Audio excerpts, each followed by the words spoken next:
ஐயா, நீங்க ஆட்சிக்கு வந்தா என்ன சட்ட திட்டங்கள்லாம் கொண்டு வருவீங்க? எங்களோட நாய்கள் பல்லு வளர்க்காத கழகம் ஆட்சிக்கு வந்த உடனே முதல்ல நாங்க பண்ற விஷயம் என்னன்னா, 90s கிட்ஸ் மாதிரி எங்களை பாலாக்காம எல்லா நாய்களுக்கும் கண்டிப்பாக திருமணம் நடக்க வேண்டும். வீட்டு நாய்களுக்கும் தெரு நாய்களுக்கும் நடக்கக்கூடிய திருமணங்களை நாங்கள் கண்டிப்பாக வரவேற்கிறோம்.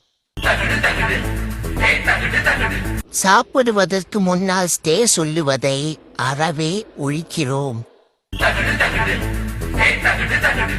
எங்களை ஏமாற்றி குளிக்க வைப்பவர்களை வன்மையாக கண்டிக்கிறோம்.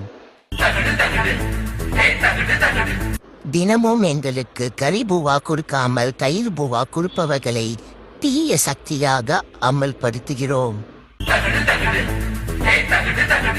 நாய்கள் பல்லு வளர்க்காத கழகத்திற்கு வாக்கு